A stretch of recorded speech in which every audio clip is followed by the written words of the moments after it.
Pasyalan, tagpuan, tambayan, pahingahan, at tanghalan.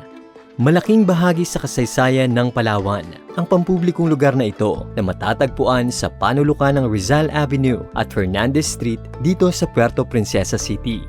Ito ay ang kilalang parke sa harap ng Palawan Provincial Capital, ang Don Pedro Vicente Park. Maraming alaala na ang iginuhit ng lugar na ito sa mga larawan at kaisipan nating mga Palawenyo, maging sa mga turistang bumibisita rito. Pero gaano nga ba kalalim ang kaalaman natin sa kahalagahan ng parke at sa pagkatao ng Palawenyong nakaukit sa monumentong ito? Samahan niyo ako at kilalanin natin kung sino nga ba si Don Pedro. Kung meron mang higit na nakakilala kay Don Pedro, ito ay ang kanyang pamilya at mga kamag-anak. Ngunit sa kasalukuyan ay wala na sa kanila ang maaring makapagbigay pa ng detalyadong talambuhay ni Don Pedro.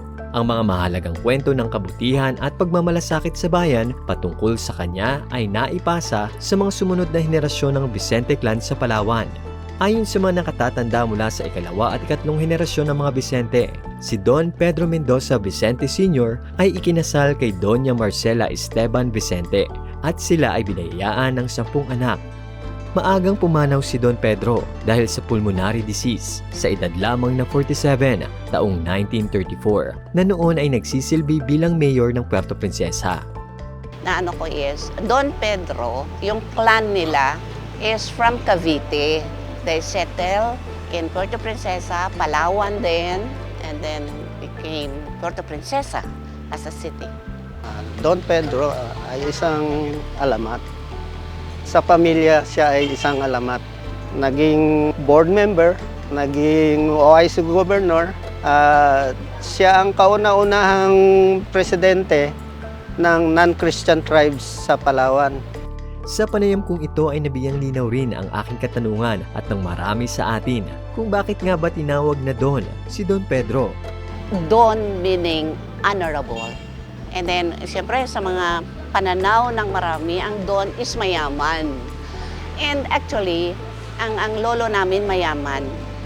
Mayaman sa lupa because ang lupa niya from Kamayan. Kung makikita niyo yung Kamayan, and then going to Bajau, my lolo owned it. Siguro dahil sa rin ng Kapitolyo, ni Governor Socrates para magkaroon din ng ang pagkakabigay ng lupa na ito, pagkakadonate. Kaya minarapat nilang lagyan dito ng monumento, hindi pa ganyan noon ang monumento eh. At pinangalanan, nilagyan ng pangalan na Don Pedro. Dahil sa malawak na lupain na pagmamayari ni Don Pedro, pinagkaloob ng kanyang pamilya sa pamahalaan ng Palawan bilang donasyon ang lupang kinatatayuan ngayon ng Kapitolyo at Parke. Most special for us, para sa aming mga apo, is donating a property. Unselfish eh. Look at 4 hectares now. Our grandfather is unselfish and we are so proud of it. Napakabait ng lolo namin. Dahil sa pagmamahal niya sa bayan, ay ibinigay niya. Nagsakripisyo siya. Sa history ng Palawan, actually, nung maliit pa ako, so, Tiki Bar, sa likod ng Tiki Bar, dyan kami nakatira. Eto na, parke na siya. So, hindi siya ganito. Para siyang bahay ng Kastila before. And then, yung statwa ng lolo namin, para siya nakalagay sa isang kulay black na semento, tapos nandoon siya sa taas, tapos kulay white siya. Kita mo yung changes. Changes kung paano nag-evolve itong parke na ito. Grabe yung saya ng pamilya. Binigyan kami ng pagkakataon na kung paano ipapasok yung si Don Pedro, yung family niya, yung pinaka-background niya. So that's why nandiyan yung kung sino yung mga anak, yung 10 anak, diba? Yung mga ears niya. Nung binuksan to, nakikita mo kung paano siya naging visible na siya sa tao, kung naging mahalaga na sa tao ang parke natin. Oo. Nasa loob siya. Oo. Tapos, meron siyang may curfew siya. Pagdating ng 9 p.m., hindi ka na pwedeng pumasok kasi syempre close na yung Kapitolyo. So ngayon, napakaganda ng idea nila na kahit na naka-close na yung loob, at least meron kang pwedeng tambayan. Pwede kang magmuni-muni dito. Tapos at the same time, ayan, tingnan mo, puro puno. So, di ba? Noong October 22, 2024 ay nag-ipon-tipon sa parke ang Vicente clan upang gunitain ang 90th death anniversary ni Don Pedro bilang pagrespeto at pag-alala sa kanyang kabutihan at mga mahalagang kontribusyon para sa kaunlaran ng Palawan. That's enough for us, ang mga pamilya niya na binibigyan ng importansya yung matandang Pedro dahil sa naging mga trabaho niya, naging mga gawain niya nung nabubuhay pa siya.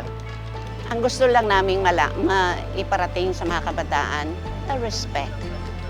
Respeto sapagkat ang lolo namin ay naglingkod naman ng walang agam-agam. Just respect. Punta lang sila dito and enjoy. Sana hiling ko lang sa mga henerasyon na darating na huwag kalimutan kung sino at kung saan nagsimula yung mga ninuno, 'di ba? So sana hindi rin nila kalimutan na nung unang panahon may isang Don Pedro na tumayo para dito sa atin. Mahalagang alam din natin ang mga kwento sa likod ng mga parke at monumento sa ating bayan dahil ito ay bahagi na ng ating kasaysayan at pagkakilanlan bilang mga Palawenyo. Marapat lamang na bigyan natin ng pagkilala at paggalang ang mga bantayog, hindi lamang ng mga bayani kundi maging ng mga personalidad gaya ni Don Pedro Mendoza Vicente Sr. na nagbahagi ng hindi matatawarang kabutihan at pagmamahal para sa kaunlaran ng ating bayan.